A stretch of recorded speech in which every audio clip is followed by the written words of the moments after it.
ఏంటండి ఎలాగైంది పండగ? సరే, మన మార్కెట్ విషయానికి వస్తే మార్నింగ్ చూస్తే నిఫ్టీ 50 26,000 దాటేసి 26,080కి ఎలాగ అంటే ఇంచుమించు 26,100 కూడా అలా వెళ్ళిపోయింది. బ్యాంక్ నిఫ్టీ కూడా అంతే బాగా పెరిగిందండి. అయితే కట్ చేస్తే క్లోజింగ్ టైంకి ఆల్మోస్ట్ లైక్ ఫ్లాట్గానే క్లోజ్ అయ్యాయి. అవును కదా. అయితే పోర్ట్ఫోలియో లెవెల్ పరంగా చూసుకుంటే మార్నింగ్ ఎలాగైతే ఉన్నాయో అంత మీద కొంచెం తగ్గింది అంతే. మరి నిఫ్టీ హైస్ నుంచి ఫాలో అయినంత అలాగా పోర్ట్ఫోలియోస్ పడలేదండి. అవునా కదా. మీ పోర్ట్ఫోలియోస్ కూడా అదే పరిస్థితి అయి ఉంటుంది. ఎందుకంటే ఇవాళ జరిగిన ఎక్కువ మూవ్మెంట్స్ అంతా ఇండెక్స్ హెవీ వెయిట్స్లోనే అండి. మార్నింగ్ నిఫ్టీ అంతలా పెరగడానికి రీజన్ ఇండెక్స్ హెవీ వెయిట్స్ ఎక్కువగా పెరగడం. సో స్మాల్ క్యాప్స్ అని మిడ్ క్యాప్స్ అని నార్మల్గా పెరగడం వల్ల ఏంటంటే పోర్ట్ఫోలియోస్ కూడా నార్మల్గానే పెరిగాయి. అండ్ మధ్యాహ్నానికి ఫాల్ అవుతున్నప్పుడు ఏంటంటే అదే ఇండెక్స్ హెవీ వెయిట్స్లోనే ఎక్కువ ప్రాఫిట్ బుకింగ్ వచ్చింది. అందుకనే నిఫ్టీ అయినా బ్యాంక్ నిఫ్టీ అయినా అంతలా ఫాలో అయ్యాయి. బట్ మన పోర్ట్ఫోలియోస్ ఓకే కొంచెం ఫాలో అయ్యాయి. మార్నింగ్ మీద చూసుకుంటే కొంచెం ఫాలో అయ్యాయి, బట్ మరీ అంతలా ఫాలో అవ్వలేదండి. స్మాల్ క్యాప్స్ మిడ్ క్యాప్స్ ఎక్కువ పార్టిసిపేట్ చేయలేదు. ఇవి రేపు ఎలా పార్టిసిపేట్ చేయనున్నాయి ఏంటి అనేది మనం మాట్లాడుకుందామండి. దాని తగ్గ అనాలిసిస్ ఏంటి అనేది మనం మాట్లాడుకుందాం. అండ్ అలాగే మార్నింగ్ అంతలా పెరిగిన మార్కెట్ మధ్యాహ్నానికి ఎందుకు అంతలా ఫాలో అయిపోయింది ఇది కూడా మాట్లాడుకుందాం. సో ఇలాంటివన్నీ మాట్లాడుకొని రేపటి మార్కెట్కి రెడీ అవుదాం. అలాగే చాలా స్టాక్స్లో అప్డేట్స్ ఉన్నాయండి, వాటి గురించి కూడా మాట్లాడుకుందాం. ఓకే కదా. వీడియో మంచి ఇంట్రెస్టింగ్గా ఇన్ఫర్మేటివ్గా ఉండబోతుంది. వీడియో లాస్ట్ వరకు చూడండి. వెల్కమ్ టు రూపాయి తెలుగు. మీరు ఇంకా మన ఛానల్కి కొత్తగా వచ్చినట్టయితే ప్లీజ్ సబ్స్క్రైబ్ చేసుకొని నోటిఫికేషన్స్ ఆన్లో పెట్టుకోండి. ఆ లైక్ అని షేర్ అని కామెంట్ అని చేస్తూ ఉండండి. అండ్ అలాగే మీరు కనుక ఒక మంచి బ్రోకర్ కోసం చూస్తున్నట్టు అంటే మేము ఫాయర్స్ని సపోర్ట్ చేస్తున్నామండి. మన ప్రతి వీడియో కింద డిస్క్రిప్షన్ బాక్స్లో ఫాయర్స్ తాలూకా రెఫరల్ లింక్ ఉన్నది. దీని ద్వారా అకౌంట్ ఓపెన్ చేసుకుంటే మీరు మంచి బ్రోకర్ ద్వారా అకౌంట్ ఓపెన్ చేసిన వాళ్ళు అవుతారు అండ్ మాకు సపోర్ట్ చేసిన వాళ్ళు కూడా అవుతారు. ఓకే కదా. వీడియోలోకి వెళ్ళక ముందు ఒకసారి మన డిస్క్లైమర్ చూసేయండి. మేము ఏది చెప్పినా సరే అది ఎడ్యుకేషన్ అండ్ ఇన్ఫర్మేషన్ పర్పస్ కోసమే. మేము SEBI registered advisor or research analyst రెండు కాదు. మేము ఏమి ఇచ్చినా సరే అది ఫైనాన్షియల్ అడ్వైస్ కాదు. We are not giving any buy or sell calls. ఏది ఫైనాన్షియల్ అడ్వైస్ కాదండి, జస్ట్ ఎడ్యుకేషన్ ఇన్ఫర్మేషన్ పర్పస్ కోసం. మీ ఓన్ రీసెర్చ్ చేసుకోండి, లేదు అంటే ఒక సెబీ రైట్. ఫస్ట్, అంతలా పెరిగిన మార్కెట్ ఎందుకు పడ్డది, ఎందుకు పెరిగింది ఏంటి అనేది ఈ పాటికి అందరికీ తెలిసిపోయి ఉంటుంది కదండి. యూఎస్కి ఇండియాకి మధ్యన ఆ ట్రేడ్ డీల్ అనేది సక్సెస్ఫుల్గా జరగొచ్చని అనుకుంటున్నారు. నిన్న మన టెలిగ్రామ్ ఛానల్లో కూడా చూడండి, నేను యాక్చువల్గా మొత్తం వీడియో రికార్డింగ్ చేశానండి ఈవినింగ్ పోస్ట్ చేద్దామని, బట్ ఏదో ప్రాబ్లం వల్ల అవ్వలేదు. అందుకనే వెంటనే ఇంపార్టెంట్ పాయింట్స్ ఏంటనేది టెలిగ్రామ్లో పోస్ట్ చేయడం జరిగింది. ఓకే కదా. మన టెలిగ్రామ్ ఛానల్లో ఇంకా జాయిన్ అవ్వకపోతే వెంటనే జాయిన్ అవ్వండి. మన ప్రతి వీడియో కింద డిస్క్రిప్షన్ బాక్స్లో టెలిగ్రామ్ తాలూకా జాయిన్ లింక్ ఉంటుంది, అది మాత్రమే క్లిక్ చేసి జాయిన్ అవ్వండి. సరే చూడండి, ఇప్పటికీ 50% టారిఫ్ ఉండేది, ఫ్యూచర్లో మేబీ 15 to 16% కూడా అయిపోవచ్చు, అంతలా ట్రేడ్ డీల్స్ జరుగుతున్నాయి అని చెప్పి న్యూస్ వచ్చిందండి.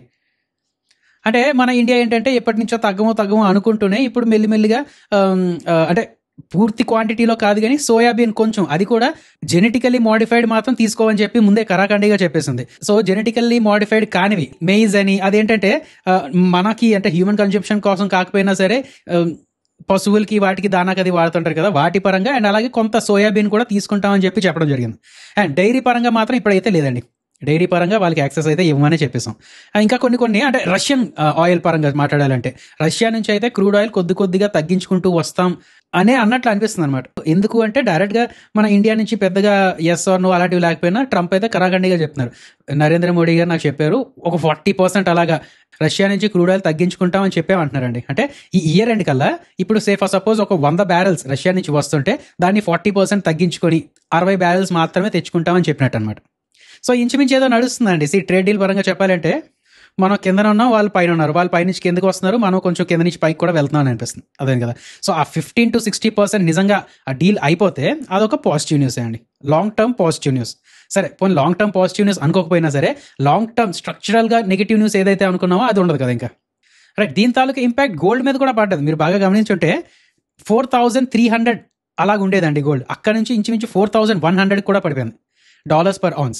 దాని తర్వాత కొద్దిగా మళ్ళీ పెరుగుతూ ఉన్నది. ఇది చెప్పాం కదండి, అంటే జియో పొలిటికల్ అన్సర్టనిటీస్ తగ్గడం వల్ల గోల్డ్ నుంచి ప్రాఫిట్ బుకింగ్ చేసుకొని బయటకు వస్తున్నారు. రిస్క్ ఆన్ ట్రేడ్స్ అంటారు అనమాట. అంటే ఇప్పుడు ఈక్విటీస్లో చూసినా లేదంటే డాలర్ ఇండెక్స్ చూసినా వీటిలో ఇన్వెస్ట్ చేసుకుంటూ వస్తున్నారండి. సో సేఫ్ హెవెన్గా భావించిన గోల్డ్ నుంచి ఎగ్జిట్ అవుతున్నారు, ప్రాఫిట్ బుకింగ్ చేసుకుంటున్నారు. ఆ డబ్బులను తీసుకొచ్చి ఈక్విటీస్లోనో లేదంటే డాలర్ ఇండెక్స్లోనో ఇలాంటి వాటిలో పెట్టుకుంటూ వస్తున్నారు. అందుకనే చూడండి, డాలర్ ఇండెక్స్ చూసినా సరే ఇది కూడా పెరుగుతుంది. అయితే సరే, ఇవంతా పెరుగుకుంటూ వచ్చింది. మరి ఎందుకు పడ్డది ఇది ఒక్కటి కొంచెం గమనించండి. నిఫ్టీ ఫ్యూచర్స్ అయితే మాత్రం ఇంత లేదు. సరే, ఇంతలా పెరిగిన మార్కెట్ ఎందుకు పడ్డది? ఇండియా స్పెసిఫిక్గా మాట్లాడుకుంటే 26,000 ఏదైతే క్రాస్ అయిందో అక్కడికి వెళ్ళిన తర్వాత కొంచెం ప్రాఫిట్ బుకింగ్ జరిగిందండి. అందుకని ఆ 25,080లో ఎక్కడో క్లోజ్ అయింది. అదొకటి. అండ్ ఇంకొకటి, గ్లోబల్గా కూడా ఫ్యూచర్స్ కొంచెం ఫాలో అవుకుంటూ వచ్చాయి. యూఎస్ తాలూకా ఫ్యూచర్స్ ఫాలో అవుకుంటూ వచ్చాయి. అండ్ ఇంకా మీరు బాగా గమనిస్తే క్రూడ్ ఆయిల్ తాలూకా చార్ట్ చూడండి, మీకు అర్థమైపోతుంది. క్రూడ్ ఆయిల్ తాలూకా చార్ట్ ఒక 1 గంట నుంచి అలాగండి, 1 గంట నుంచి అలాగా ఇంకా రాకెట్ వేసుకొని పెరిగినట్టే. అప్పటికే 2% ఎంతో పెరిగింది, దాని తర్వాత ఇంచుమించు ఒక 2.5 to 3% పెరిగినట్టు. సో క్రూడ్ ఆయిల్ అంతలా పెరుగుతూ అండ్ అలాగే గ్లోబల్ మార్కెట్స్ కూడా ఫాలో అవుతూ ఉంటే ఆ సెంటిమెంట్స్ మన మీద పడవా చెప్పండి. అసలే 26,100 దగ్గరలో ఉంది కదా అని చెప్పి కొద్దిగా ప్రాఫిట్ బుకింగ్ జరుగుతూ వస్తుంది. ఇంకా ఈ సెంటిమెంట్స్ కూడా చూసిన తర్వాత అయ్యి బాబు ఇదేదో కొంచెం తేడా జరుగుతున్నట్టు ఉన్నది అని చెప్పి ఎక్కువగా ప్రాఫిట్ బుకింగ్ చేసుకుంటూ వచ్చారండి. నెక్స్ట్ ఇవాళ స్టార్ పర్ఫార్మర్గా చెప్పాలంటే నిఫ్టీ ఐటీఏ బాగా పెరిగాయి. స్టాక్స్ అన్ని బాగా పెరిగాయి. ఎందుకు ఏంటనేది ఒకసారి మాట్లాడుకుందాం అండి. దాన్ని బట్టి ఫ్యూచర్లో కూడా ఇంకా పెరగచ్చా లేదా, మార్కెట్కి ఏమైనా సపోర్ట్ ఇవ్వచ్చా లేదా అనేది తెలుస్తుంది కదా మనకి, అవునా కదా. నా ఐటీ స్టాక్స్ పరంగా మాట్లాడుకుంటే ఫస్ట్ ఇన్ఫోసిస్ బాగా పెరిగింది. దాని తాలూకా రీజన్ ఏంటి అంటే వాళ్ళు షేర్ బైబ్యాక్ అనౌన్స్ చేశారండి అండ్ దాని తాలూకా వాల్యూ 18,000 crore రూపీస్. టీసీఎస్ వాళ్ళు కూడా ఇదే అనౌన్స్ చేశారండి ఆ టైంలోని, మరి పెద్దగా అంతలా పెరగలేదు. బట్ ఈ ఇన్ఫోసిస్ స్టోరీ ఏంటి అంత డిఫరెంట్ ఏంటి అని అంటే ఇక్కడ చూడండి హెడ్లైన్లోనే మీకు కనబడుతుంది, promoters opt out. Narayana Murthy గారు మిగతా వాళ్ళు ఇందులోంచి తప్పుకున్నారనమాట. ఈ షేర్ బైబ్యాక్లో వాళ్ళు పార్టిసిపేట్ చేయటం లేదు. సో ఇది ఎందుకు అంత గుడ్ న్యూస్ అంటారు? ఫర్ ఎగ్జాంపుల్ ఒక 100 షేర్లు కంపెనీ కొనుక్కుంటుంది అంటే ప్రమోటర్స్ దగ్గర ఇంచుమించు 70 షేర్లు ఎంతో ఉంటాయండి. మిగతా జనరల్ పబ్లిక్ దగ్గర ఒక 30 షేర్లు ఉంటాయి. అదే కదా. సో 100 షేర్లు కంపెనీ కొనుక్కుంటున్నా సరే 30 షేర్లు మాత్రమే జనరల్ రిటైలర్స్ నుంచి వెళ్తున్నాయి. బట్ ఇప్పుడు ఏంటి, ఈ 70 మేము కొనుక్కోబోము అంటున్నారు. అంటే ప్రమోటర్స్ మేము ఈ షేర్ బైబ్యాక్లో పార్టిసిపేట్ చేయము అంటున్నారండి. సో ఇప్పుడు ఎంటైటిల్మెంట్ రేషియో అంటారు. అంటే మనం ఫర్ సపోజ్ ఒక 100 షేర్లు నా అకౌంట్లో 100 షేర్లు ఉన్నాయి, ఇది మొత్తం షేర్ బైబ్యాక్ తీసేసుకోండి బాబు అని చెప్పంటే వాళ్ళు మామూలుగా అయితే ఒక 10 షేర్లు ఎంతో తీసుకోవాలన్నమాట. బట్ ఇప్పుడు ప్రమోటర్స్ ఇంకెవరు పార్టిసిపేట్ చేయట్లేదు కాబట్టి మేబీ 20 లేదంటే 30 ఎన్నైనా సరే తీసుకోవచ్చు. ఎంతమంది అప్లై చేశారు ఏంటి దాన్ని బట్టి ఉంటుందండి. సో ఒకటి ఎంటైటిల్మెంట్ రేషియో అనేది పెరుగుతుంది అండ్ 2 కాన్ఫిడెన్స్ కూడా పెరుగుతుంది, అవునా కదండి. ప్రమోటర్స్ ఎగ్జిట్ అవ్వటం లేదు ఇక్కడ నుంచి, ప్రమోటర్స్ ఇన్ఫోసిస్ నుంచి ఎగ్జిట్ అవ్వటం లేదు అంటే మేబీ వాళ్ళకి ఇంకా ఎక్కువ కాన్ఫిడెన్స్ ఉన్నదేమో కంపెనీ మీద.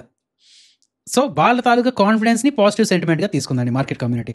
అందుకని ఇన్ఫోసిస్ అంతలా పెరిగింది. నౌ ఇన్ఫోసిస్తో పాటు హెచ్సిఎల్ టెక్ కూడా పెరిగింది. దీని తాలూకా రీజన్ ఏంటి అంటే యూఏఈ బేస్డ్గా ఒక బ్యాంక్ ఉన్నదండి, దాంతో ఏఐ రిలేటెడ్గా ఒక ప్రాజెక్ట్ తీసుకుందనమాట. కంప్లీట్గా ఆ బ్యాంక్ని ఏఐ రిలేటెడ్గా చేస్తాం, ఏదో సమ్ కనెక్షన్ ఏదో ఉన్నది, AI related AI adoption related connection అయితే ఏదో ఉన్నదన్నమాట. దానివల్ల ఇది పెరిగింది. అండ్ ఎలాగో హెచ్సిఎల్ టెక్, ఇన్ఫోసిస్ ఇవన్నీ పెరిగాయి కాబట్టి టీసీఎస్ కూడా దాంతో పాటు పెరిగిపోయింది అనమాట, పాజిటివ్ సెంటిమెంట్. అయితే ఇవన్నీ పెరగడానికి ఇంకొక టెయిల్ విండ్లా చెప్పాలి అంటే ఇండియా యూఎస్ తాలూకా ట్రేడ్ డీల్ అండి. ఒప్పుకుంటారా లేదా? ఇదే మెయిన్ ఇష్యూ అసలు.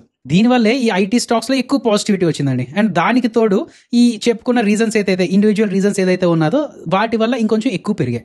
సో నౌ మీరు గుర్తుపెట్టుకోవాల్సింది ఏంటంటే ఈ హెచ్సిఎల్ టెక్ సరే 1 డే స్టోరీ లాగా అయిపోయింది అనుకుందాం. టీసీఎస్ అవి పెరిగాయి కాబట్టి ఇది కూడా పెరిగింది. ఇన్ఫోసిస్ సరే ఈ షేర్ బైబ్యాక్ ఇంకొంచెం ఏమైనా అప్డేట్స్ ఏమైనా వస్తుంటే ఇంకొంచెం పెరిగే ఛాన్సెస్ ఉన్నాయి. సో ఈ ఇండియా యూఎస్ తాలూకా ట్రేడ్ డీల్ పాజిటివే. బట్ దానివల్ల ఏంటంటే మరి ఇవాళ పెరిగినంతలా ఈ సెక్టర్ పెరగదనే నాకు అనిపిస్తుందండి. మెల్లమెల్లగా పెరిగే ఛాన్సెస్ ఉండొచ్చు, బట్ ఇవాళ పెరిగినట్టు మరి 3%, 5% అనేది కొంచెం కష్టమే అనిపిస్తుంది నాకైతే. మీరేమనుకుంటున్నారు ఏంటనేది కింద కామెంట్స్లో పెట్టండి. రైట్, ఇంకా వోడాఫోన్ ఐడియా కోసం మాట్లాడాలండి. ఇవాళ కూడా వోడాఫోన్ ఐడియా బాగానే పెరిగింది. దానికి రీజన్స్లో చెప్పాలి అంటే ఒకటి అక్టోబర్ 27న సుప్రీంకోర్టులో దీని తాలూకు తీర్పు ఒకటి రానుందండి ఏజీఆర్ డ్యూస్ రిలేటెడ్గా. సరే తీర్పు వస్తుందా లేదా అనేది పక్కన పెడితే హియరింగ్ అనేది జరుగుతుంది. సో అక్కడ గవర్నమెంట్ తాలూకా స్టాన్స్ ఏంటి, అసలు లీగల్గా వోడాఫోన్ ఐడియా ఎక్కడ ఉన్నది ఏంటి అనేది ఒక క్లారిటీ వస్తుంది. అండ్ 2 ఇప్పటి వరకు సరే ఈ ఏజీఆర్ డ్యూస్ కోసం ఇంత మాట్లాడుకున్నా యూకే తాలూకా ప్రైమ్ మినిస్టర్ రిపోర్ట్ ఉన్నదని చెప్పుకున్నాం కదా. సో అతను వచ్చేటప్పుడు మేబీ అతన్ని కొంచెం హ్యాపీ చేయడానికి వోడాఫోన్ ఐడియాకి ఇంకొంచెం ఎక్కువ ఫ్లెక్సిబిలిటీ ఇవ్వచ్చు అని చెప్పి కొంచెం స్పెక్యులేషన్స్ నడుస్తున్నాయి. వాటన్నిటితో పాటు ఈ న్యూస్ కూడా క్యారీ చేస్తుందండి. ఇప్పటి వరకు వోడాఫోన్ ఐడియా ఏం చేసేదండి, తన నెట్వర్క్కి కావాల్సిన ఎక్విప్మెంట్ అయినా లేదంటే ఆ వెండర్స్ ఏవైనా సరే ఇంటర్నేషనల్ నుంచే ఎక్కువగా తీసుకుంటూ వచ్చేది. ఎక్విప్మెంట్ని ఇంపోర్ట్ చేసుకోవడం ఇలాంటివి చేసుకుంటూ వచ్చేదండి. బట్ ఇప్పుడు తేజస్ నెట్వర్క్స్ అని, హెచ్ఎఫ్సిఎల్ అని, హెచ్సిఎల్ అని ఇలాంటి వాటి వైపు మెగ్గు చూపిస్తుంది అనే న్యూస్ వచ్చింది. సో దానివల్ల ఏంటి, మన ఇండియన్ ఫర్మ్స్కి చూస్తున్నప్పుడు ఒకటి కాస్ట్ తగ్గుతూ ఉంటుంది.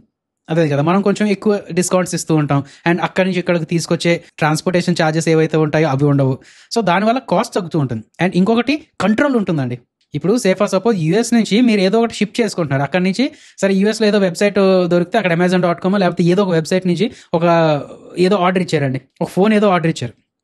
అది మనకి ఇండియాలోకి ఎప్పుడు వస్తుంది ఏంటి అనేది ఒక క్లారిటీ ఉంటుందా, లేక మన Amazon.in నుంచి ఒక ఫోన్ ఆర్డర్ ఇస్తే దాని మీద ఎక్కువ క్లారిటీ ఉంటుందా? దీని మీద ఎక్కువ క్లారిటీ ఉంటుంది కదా. యూఎస్ నుంచి వచ్చేవి మేబీ ఎలాగ వస్తాయి ఏంటో తెలియదు, వాడు ఏదో చెప్పొచ్చు, ఇక్కడ అయిపోయింది అక్కడ అయిపోయింది అని చెప్పొచ్చు, ఏవైనా చేస్తూ ఉండొచ్చండి. సో ఇప్పుడు వోడాఫోన్ ఐడియా తన 4G 5G తాలూకా రోల్అవుట్ ప్లాన్కి ఇంటర్నేషనల్ వెండర్స్ కాకుండా ఇండియన్ వెండర్స్ని సెలెక్ట్ చేసుకోబోతుంది కాబట్టి ఒకటి కాస్ట్ తగ్గుతూ ఉంటాయి, 2 కంట్రోల్ కూడా పెరుగుతూ ఉంటుంది. సో ఆ పాజిటివ్ న్యూస్ అయితే ఉన్నదండి. బట్ ఎనీవేస్ ఆ 27న ఇంకొక కొత్త డ్రామా ఏదో స్టార్ట్ అవుతుంది. సో దాన్ని బట్టి ఉంటుందండి మీకు. సో యాజ్ ఆఫ్ నౌ చూసుకుంటే ఎక్కువగా స్పెక్యులేషనే. 27th ఏం జరుగుతుంది అనే దాన్ని బట్టి దీని ఫ్యూచర్ కొంచెం ఆధారపడే ఛాన్సెస్ ఉన్నాయి. నెక్స్ట్ ఓలా ఎలక్ట్రిక్ గురించి మాట్లాడుకోవాలండి. ఓలా ఎలక్ట్రిక్లో ఒక రకంగా చెప్పాలంటే గుడ్ న్యూసే ఉన్నది. ఏంటంటే వీళ్ళు కొత్తగా క్యాపిటల్ రేస్ చేసే ప్లాన్లో ఉన్నారు. అయినా సరే అలాంటి ప్లాన్స్ ఉన్నా సరే చాలా వరకు ఫాలో అయిందండి. అండ్ ముహూర్త ట్రేడింగ్ రోజు ఎక్కువ ఫాలో అయింది. జనరల్గా ముహూర్త ట్రేడింగ్ రోజు పెరుగుతూ ఉండాలి, స్టాక్స్ పెరుగుతూ ఉండాలి. బట్ ఆ ముహూర్త ట్రేడింగ్ రోజే ఇంచుమించు 4% ఎంత ఫాలో అయిందండి ఇవాళ. రీజన్లో చెప్పాలి అంటే ఈ కంపెనీ ఎగ్జిక్యూటివ్స్ ఏముందండి, డైరెక్ట్గా భవిష్ అగర్వాల్ మీదే FIR ఫైల్ చేయడం జరిగిందనమాట. ఇంకొంచెం డీటెయిల్స్లోకి వెళ్తే ఒక పర్సన్ అండి, 38 years of age, అరవింద్ అని చెప్పి, మిస్టర్ అరవింద్ అని చెప్పి, ఆయన ఓలా ఎంప్లాయ్. ఆయన సూసైడ్ చేసుకున్నారండి, పాపం సూసైడ్ చేసుకున్నారు. అండ్ ఒక 28 pages తాలూకా సూసైడ్ రిపోర్ట్ రాయడం జరిగింది. అందులో చాలా విషయాలు అనమాట. అంటే పర్సనల్ అనేది ఏమో మరి న్యూస్ ఛానల్స్ ఎక్కడ దొరకటం లేదు. బట్ మెంటల్ టార్చర్, ఈ ఓలా ఎలక్ట్రిక్ తాలూకా మేనేజ్మెంట్ నుంచి, ఆ మేనేజర్స్ నుంచి, అక్కడి నుంచి వర్క్ ప్రెషర్ అనేది ఒక మెంటల్ టార్చర్ లాగా వచ్చిందని చెప్పి అంటున్నారు. అండ్ ఇంకొకటి ఏంటంటే ఫైనాన్షియల్ పరంగా కూడా ఇతనికి రావాల్సిన శాలరీస్ డిలే చేయడం, లేదంటే బోనస్ అనేది డిలే చేయడం, ఒక 3 years నుంచి రావాల్సిన డబ్బులు హోల్డ్ చేసేయడం, ఇలాంటివి కూడా చాలా జరుగుతున్నాయి అని చెప్పి ఆ 28 page రిపోర్ట్ రాయడం జరిగింది. సో మేబీ ఆ సూసైడ్ నోట్ చూసిన తర్వాత వాళ్ళ ఫ్యామిలీ కంప్లైంట్ ఇచ్చారో లేకపోతే ఏమో కానీ ఈ మేనేజర్స్ అందరి మీద FIR అనేది వేయడం జరిగిందండి. అయితే కంపెనీ వాళ్ళు ఏం చేశారంటే కర్ణాటక హైకోర్టులో వెంటనే ఛాలెంజ్ చేయడం జరిగింది. ఇది మా తప్పేం కాదు, అది ఇది అని చెప్పి ప్రొటెక్టివ్ ఆర్డర్స్ ఏవో ఉంటాయి కదా, అలాంటివి తెచ్చుకోవడం జరిగింది. అండ్ మెయిన్ థింగ్ ఏంటంటే ఛార్జ్ షీట్ అనేది ఇప్పటికీ ఫైల్ అవ్వలేదు. FIR అనేది వాళ్ళు రాశారు పోలీస్ వాళ్ళు, బట్ ఛార్జ్ షీట్ అనేది ఫైల్ అవ్వలేదండి. బట్ ఏదైనా పబ్లిక్లో అయితే తెలిసిపోయింది కదా. వీటి వల్ల ఏంటంటే, ఇలాంటి వాటి వల్ల ఏంటంటే రెప్యుటేషన్ ప్రాబ్లం వస్తుందండి. ప్రాపర్గా గుర్తు పెట్టుకొని చెప్పలేను, బట్ ఇలాంటి న్యూసే ముందు కూడా చదివినట్టు గుర్తు. ఓలా తాలూకా ఎంప్లాయ్ ఒకరు సూసైడ్ చేసుకున్నారని చెప్పి చదివినట్టే గుర్తండి. అదే కదా, ఒక పక్క దీని తాలూకా మార్కెట్ షేర్ పడిపోతుంది. 50% మార్కెట్ షేర్ ఉన్నది. రీసెంట్గా చెప్పాలంటే సెప్టెంబర్లో చెప్పాలంటే 12% అలా పడిపోయినట్టే అండి. అండ్ అలాగే వీళ్ళ తాలూకా ప్రాఫిట్స్ కూడా, అంటే రీసెంట్గా PLI స్కీమ్ వల్ల కొంచెం డబ్బులు వచ్చాయి కానీ లేదంటే లాసే చేసుకుంటూ వస్తున్నారు. ఇలాంటి టైంలో ఏంటంటే వీళ్ళ తాలూకా రెప్యుటేషన్ ఇంకా పోగొట్టుకుంటూ ఉన్నారనుకోండి, ఇలాంటి న్యూస్ వల్ల ఇంకా పోగొట్టుకున్నారనుకోండి, మేనేజ్మెంట్ మీద నమ్మకం పోతుందన్నమాట. సరే, ఎనీవేస్ ఇవాళ 23 కదా. సో 25th అండి, October 25th వీళ్ళ తాలూకా ఫండ్ రైజింగ్ ప్లాన్ అని ఇలాంటి బోర్డ్ మీటింగ్ అనేది జరుగుతుంది. సో అక్కడ ఇంకొంచెం క్లారిటీ వచ్చే ఛాన్సెస్ ఉంటాయి. సో ఓలా ఎలక్ట్రిక్ ఇన్వెస్టర్స్ ఎవరైతే ఉన్నారో October 25th ఇంపార్టెంట్ డేట్ చూసుకుంటూ ఉండండి.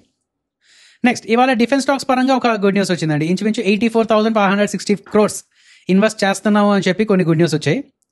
అదే ఇందులో ఎక్కువ ముఖ్యంగా మాట్లాడాలి అంటే ఈ LPD కోసం మాట్లాడుకోవాలి. LPD అంటే ల్యాండింగ్ ప్లాట్ఫామ్ డాక్స్. చూడండి, ఇలాంటివి అంటే షిప్ మీదే చూడండి ఒక రన్వే ఉంటుంది, పెద్ద పెద్ద కాకపోయినా సరే వార్ ఎయిర్ క్రాఫ్ట్స్ అనేది టేక్ ఆఫ్ అవుతూ ఉంటాయి, వచ్చి ల్యాండ్ అవుతూ ఉంటాయి, ఇలాంటివన్నీ ఉంటాయి కదా. వీటి కోసం కూడా ఆర్డర్ ఇవ్వడం జరిగిందండి. ఒక 33,000 crores వర్త్ ఆర్డర్. యాక్చువల్గా ఈ రిక్వైర్మెంట్ అనేది ఎప్పటి నుంచే ఉన్నది. ఒక 10-15 సంవత్సరాల నుంచి నేవీ వాళ్ళు అడుగుతున్నారు అనమాట, మాకు ఇలాంటి LPDs అనేది కావాలి, అది ఇది అని చెప్పి. మొత్తం మీద ఇప్పుడు కొంచెం టైం వచ్చినట్టు ఉందండి. ఒక మ్యాజిగాన్ డాక్ షిప్ బిల్డర్కి, కొచ్చిన్ షిప్ యార్డ్, ఇలాంటి వాటికి ఈ ఆర్డర్ బాగా యూజ్ అవుతుంది. సో అందులో ఎవరికి ఎంత చంక్ వెళ్తుంది ఏంటి అనేది మెల్లిమెల్లిగా మనకు వస్తూ ఉంటుంది అనమాట, డీటెయిల్స్ అనేది వస్తూ ఉంటాయి. అలాగే BEL పరంగా మాట్లాడుకుంటే వీళ్ళు కూడా ఎయిర్ డిఫెన్స్ అని, ఎలక్ట్రానిక్ వార్ఫేర్ సిస్టమ్స్ అని, ఇలాంటి వాటిలో ఎక్కువ ఎక్స్పీరియన్స్ ఉన్నవాళ్ళు కదా. సో ఈ LPDsలో BEL వాళ్ళు కూడా ఎంతో కొంత సప్లై అనేది ఉంటుందండి. నౌ నెక్స్ట్ HUL కోసం మాట్లాడుకోవాలండి. HUL తన రిజల్ట్స్ డిక్లేర్ చేయడం జరిగింది. ఇదేంటి ఎక్స్పెక్టేషన్స్ కన్నా బాగానే వచ్చిందా లేదా అనేది తెలుసుకోవడం వల్ల ఏంటంటే FMCG తాలూకా ప్యాక్ ఎలాగా పర్ఫామ్ చేయొచ్చు, అండ్ జనరల్గా రూరల్ ఆర్ ఎల్స్ అర్బన్గా మాట్లాడుకున్న కన్సంప్షన్ స్టోరీ ఎలా ఉన్నది ఏంటి అనేది ఒక ఐడియా వస్తుంది. ఓకేదా. సో డీటెయిల్స్లో మాట్లాడుకుంటే ముందు ఒకసారి ఎస్టిమేట్స్ పరంగా మాట్లాడుకుంటే CNBC వాళ్ళు రెవెన్యూ 15,850 crores రావచ్చు అనుకున్నారు. 15,585 crores వచ్చిందండి. సో రెవెన్యూ పరంగా చూసుకుంటే కొంచెం ఫాలో అయింది. ప్రాఫిట్స్ పరంగా చూసుకుంటే వీళ్ళు ఎక్స్పెక్ట్ చేసిన దానికన్నా 8.4% ఎక్కువ వచ్చింది.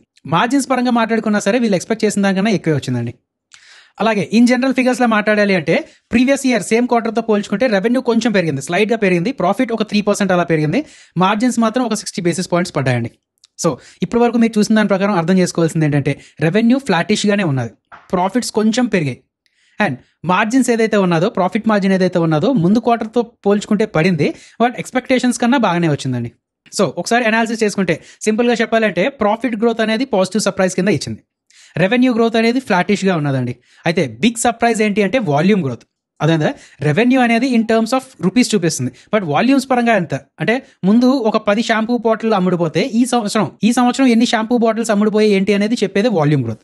అదే కదా, వాల్యూమ్ గ్రోత్ పరంగా చెప్పాలి అంటే మార్కెట్ ఏంటి ఒక 0.5 to 1% అలా పెరగచ్చు అని అనుకున్నది వాల్యూమ్ గ్రోత్, బట్ 2% పెరిగిందండి. సో నౌ ఇప్పుడు మీకు డౌట్ రావచ్చు, వాల్యూమ్ గ్రోత్ పెరిగింది బట్ రెవెన్యూస్ ఎందుకు అంతలా పెరగలేదు? అండ్ GST తాలూకా ఇంపాక్ట్ ఏదైతే ఉన్నదో September 22 నుంచి స్టార్ట్ అయిపోయింది కాబట్టి ఆ వారం రోజులు లేదంటే ఆ 10 రోజులు ఏదైతే ఉన్నదో దాని తాలూకా ఇంపాక్ట్ ఎందుకు అంతలా కనబడలేదు అని అంటే దానికి మేనేజ్మెంట్ చెప్పింది ఏంటంటే 12%వి 5%కి, 18%కి 5%కి ఇలా GSTలు తగ్గడం వల్ల షార్ట్ టర్మ్గా డిస్రప్షన్ అనేది వచ్చింది అని చెప్పి అంటున్నారు. అదంతా. ఎందుకంటే పాత స్టాక్ అనేది జిఎస్టీ ఎక్కువ కొని తెచ్చుకున్నారు, కొత్త స్టాక్ అనేది తక్కువ జిఎస్టీకి వస్తుంది. సో అందుకనే కొత్త స్టాక్ అనేది తెచ్చుకోకుండా పాత స్టాక్ని ఎక్కువగా అమ్మేసుకుంటూ వచ్చారన్నమాట, డిస్ట్రిబ్యూటర్స్ చూసినా రిటైలర్స్ చూసినా. అందుకనే ఆ ట్రాన్సిషన్ ఏదైతే ఉన్నదో దానివల్ల కొద్దిగా సేల్స్ అనేది తగ్గింది అని చెప్పి అంటున్నారు. సో ఇది టెంపరీ అండి, ప్యూర్లీ టెంపరీ అంతే. మళ్ళీ ఈ జిఎస్టీ ఏదైనా చేంజెస్ ఏవి వస్తే ఇలాంటి ప్రాబ్లం రావచ్చు, కానీ యాజ్ ఆఫ్ నో చూసుకుంటే ప్యూర్లీ టెంపరీ. అండ్ రెండో రీజన్లో చెప్పాలి అంటే మాన్సూన్ అనేది కొంచెం ఎక్కువ రోజులు వచ్చింది, ముందు అనుకునే దానికన్నా ఎర్లీగా వచ్చేసింది కదా. అదేందా, సమ్మర్ అనేది షార్ట్ అయింది, మాన్సూన్ అనేది ఎర్లీగా స్టార్ట్ అయిపోయింది. అండ్ ఇప్పటికీ మాన్సూన్ ఉంటూనే ఉన్నది కాబట్టి ఈ ప్రొలాంగ్డ్ మాన్సూన్ ఏదైతే ఉన్నదో దీనివల్ల రూరల్ డిమాండ్ మీద కొంచెం ప్రభావం పడింది అని చెప్పి అంటున్నారండి. సో ఇది కూడా ఇంచుమించు టెంపరీయే.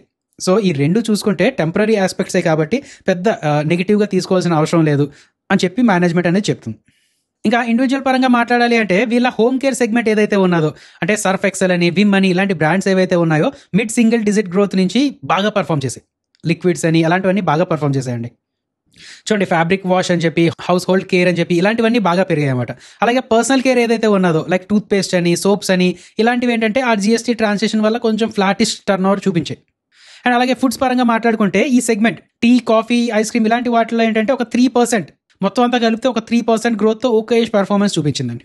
ఓకే కదా. అండ్ డివిడెండ్ పరంగా మాట్లాడుకుంటే 19 రూపీస్ డివిడెండ్ కూడా ఇచ్చింది. సో నేనేం చెప్తానంటే హెచ్యుఎల్ యాజ్ ఆఫ్ నౌ చూసుకుంటే టూ మచ్ నెగిటివ్ అనేది లేదు, అలాగే టూ మచ్ పాజిటివ్ అనేది లేదు. టూ మచ్ పాజిటివ్ ఎందుకు లేదు అనే దానికి ఏంటంటే టెంపరీ రీజన్సే కనబడుతున్నాయి అనమాట. సో ఇంకొక క్వార్టర్ వెయిట్ చేయాలండి. ఈ జిఎస్టీ తాలూకా ఇంపాక్ట్ పూర్తిగా ఈ ఎఫ్ఎంసీజీ మీద ఎలా పడ్డది ఏంటంటే తెలుసుకోవడానికి ఇంకొక క్వార్టర్ వెయిట్ చేయాల్సి వస్తుంది అనిపిస్తుంది. రైట్, ఇదండి ఈ వీడియో. ఎసెట్ మ్యాక్రో అనేది కొంచెం జాగ్రత్తగా అబ్జర్వ్ చేస్తూ ఉండండి. అండ్ అన్నిటికన్నా ముఖ్యంగా గోల్డ్ మీద చాలా మందికి డౌట్ ఉంటూ ఉంటుంది, ఇంతలా పెరిగిందండి పడుతుంది అని చెప్పి. అఫ్కోర్స్ అంతలా పెరిగిన తర్వాత కొంచెం పడడం కామనే అండి. అయితే రేపు మార్కెట్ని కూడా చూసి ఇంకొంచెం బాగా అబ్జర్వ్ చేసిన తర్వాత ఒకసారి అనలిస్టుల తాలూకా కవరేజ్ అవన్నీ చూసుకొని ఇప్పుడు గోల్డ్ తాలూకా సిచ్యువేషన్ ఏంటి, కొత్తగా ఇన్వెస్ట్మెంట్స్ ఏమైనా చేసుకోవచ్చా లేదా, లేక ఇంకొంచెం ఫాల్ కోసం వెయిట్ చేయడం బెస్టా, ఇలాంటివి ఏమైనా ఒక క్లారిటీ వచ్చింది అనుకోండి ఒక వీడియో చేస్తాం. అయితే శనివారం లేదంటే ఆదివారం ఒక వీడియో చేస్తాం. అలాగే ఐపీఓ రిలేటెడ్గా కూడా చాలా పెద్ద పెద్ద కంపెనీస్ లైక్ గ్రో అని, ఓయో అని, లెన్స్ కట్ అని ఇలాంటి కంపెనీస్ చాలా ఉన్నాయన్నమాట. సో వీటి మీద ఏదో ఒక కంపెనీని పిక్ చేసుకొని బిజినెస్ అనాలిసిస్ కూడా చేసే ప్లాన్లో ఉన్నాం. సో మంచి వీడియోస్ ఉన్నాయండి, వీకెండ్ అనేది మంచి వీడియోస్ ఉన్నాయి, మిస్ అవ్వకండి. జై హింద్.